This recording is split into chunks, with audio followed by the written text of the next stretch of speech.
हर परिस्थिति में तुम महान हो।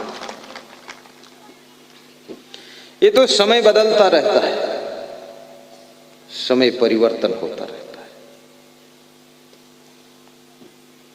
विचार इस पे करना, उतार चढ़ाव जीवन में आते रहते हैं, कभी गरीबी कभी अमीरी। हमारे संत लोग एक भजन गाते हैं, कभी धनवान है कितना, कभी इंसान निर्धन है। कभी कभी लोग अपनी कहानी बचपन की सुनाते हैं तो रोने लग जाते हैं। अभी वे चलते हैं बहुत अच्छी गाड़ियों में, बहुत अच्छे मकान हैं, लेकिन बचपन की गरीबी का दुख याद आता है। बहुत से लोग मेरे सामने रो चुके हैं और ये भी बता चुके हैं खाने के लिए चावल नहीं थे। ये मेरे मम्मी पापा की दशा थी, बहुत दुख उठाया और उस दुख को याद करके आज भी रो लेते हैं। और आज इतने धनवान हो गए तो भी रोते हैं। बोलते फटी अंडरवियर पहनता था मैंने कहा अब तो भूल जाओ, अब तो फटी नहीं है, फटी तो निकल गई, अब तो ठीक है। बोले ठीक है पर याद आती है तो दुख होता है। क्यों याद करते हो? बोले भूलता ही नहीं है। तो सत्संग की बातें क्यों भूल जाते हो? बोले वो याद होती ही नहीं है। जो याद करना चाहिए वो याद नहीं होता है, जो भूल जाना चाहिए वो भूलता नहीं। भूलने का भी तुम्हारे अंदर सिस्टम है, लेकिन उसको तुमको सेटिंग करना है कि भूलना। तुम्हारे साथ में किसी ने दुर्व्यवहार किया है, उसको भूल जाइए, क्योंकि उसको जब जब याद करोगे तब तब तुम दुख में डूब जाओगे, गुस्सा से भर जाओगे, तुम्हारे क्रोध आएगा कि ये दुष्ट ने हमको इतना तंग किया था। उसको भुलाइए।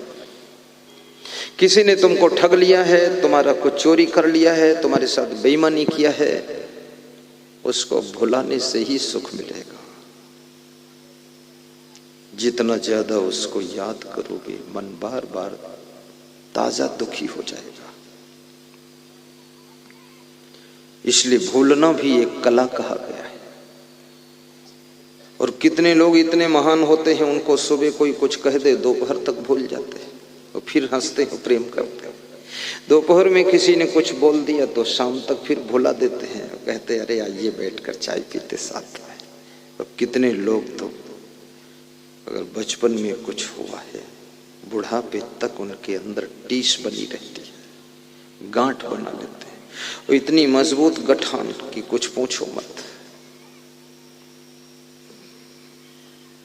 थोड़ा भूलना भी सीखो, और कुछ ऐसी घटनाएं हैं जिनको याद करना भी सीखो।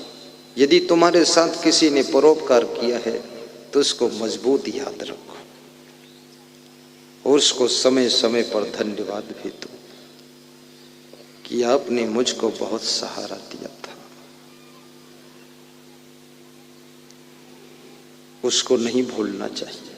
लेकिन आपने किसी का परोपकार किया है तो उसको भूल जाइए, अन्यथा तुम्हारा भविष्य बिगड़ सकता है, क्योंकि उसकी उलझन में ही तुम पड़े रहोगे।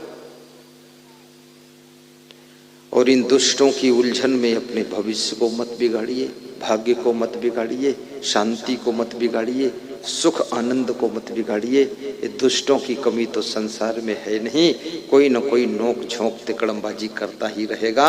इन सब दुष्टों को भुलाइए, इनके जंजाल से बचने की भी कला सीखिए, और जैसे एन केन प्रकारेण अपनी मस्ती और हस्ती को बचाते हुए चलिए। आपकी जिंदगी में सदैव खुशी बनी रहे।